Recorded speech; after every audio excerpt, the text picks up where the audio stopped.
Gaza News Now. 5 Gaza Future Options. Discussions regarding Gaza's future are isolated and uncomparative, and the political aspect is hardening viewpoints. The head of the INSS Institute wrote on May 29 that an alternative civil address in Gaza is the need of the hour and opened with "there is no time," while Gabi Siboni of the Mishgav Institute said on May 24 that we need to enter the Strip and take control of all humanitarian aid in Gaza. And so on. I'll list 5 Gaza future options in this piece. Compared expenses and benefits will determine an option.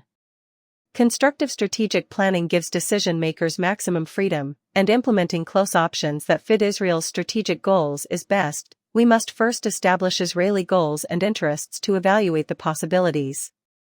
Prioritize Israel's goals and interests as follows.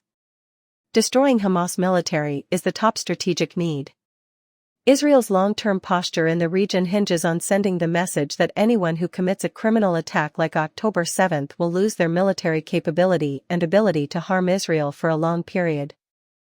Ending Gazan-Hamas rule. Continuing from the first point, Israel must assure that any party, especially a terrorist organization, that assaults Israel with murder will lose power and its leaders.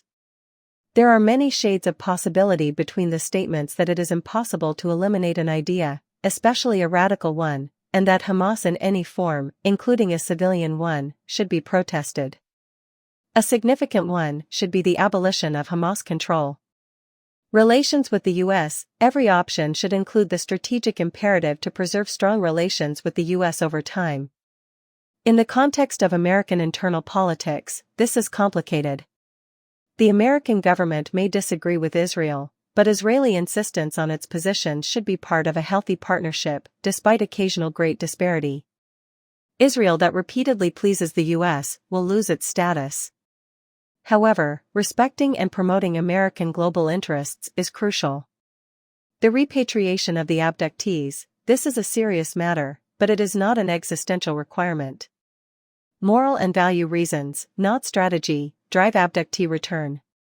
Sinwar's personal fate rests on holding the hostages, hence a complete settlement with Hamas is impossible.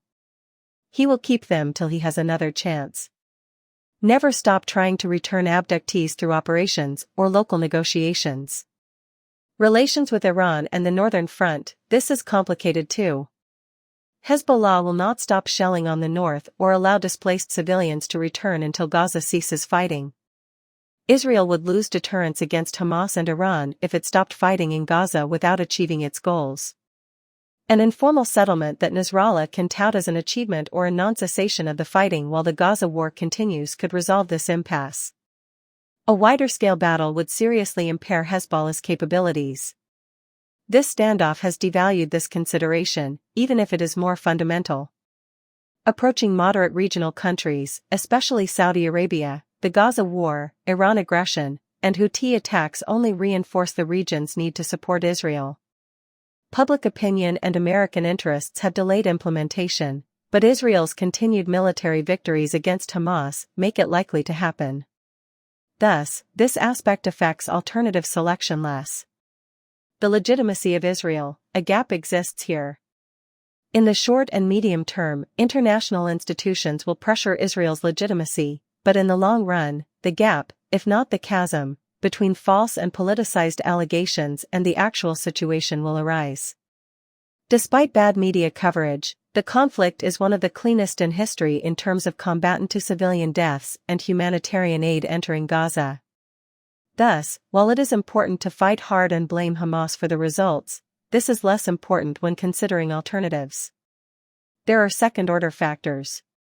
These include resources, the economic cost of each choice, legal, Israel's international law commitments to Gaza and how they are implemented, and social, the influence on national resilience, though I think this is covered in each evaluation. These factors should influence how to implement the desired option, not the choice itself. Define and evaluate the 5 choices after defining the 7 basic considerations. The Hamas alternative. The IDF withdraws from Gaza in exchange for the release of the abductees and the end of combat in the north. A militarily weakened Hamas retakes the Strip. Some abductee families and government opponents advocate this option, and the American administration may support it for internal political reasons. This choice would harm Israel's core strategic need to destroy Hamas's military capacity and abolish its control in Gaza, but it would also release the abductees and end fighting in the north and improve relations with the U.S. This strategy may not solve the abductees and Hezbollah issue. Fighting is expected to continue under less favorable conditions for Israel. The revived PA alternative, a revitalized Palestinian Authority with local elements and the support of a coalition of Arab and Western countries, would complement Hamas' military damage. In apparent coordination with Arab countries, the US and Europe are promoting this nation-building alternative, as are those in Israel who give too much weight to the official American viewpoint. This option promotes American and possibly regional considerations. It is too early to say whether the Arab position is real or the artificial product of American pressure, but it is unclear how well it would harm Hamas and prevent its re-establishment. It offers no general solution to the abductees and northern dilemma. The military-civilian alternative, Israel continues to hammer Hamas militarily and politically until it is weak enough to allow local Palestinian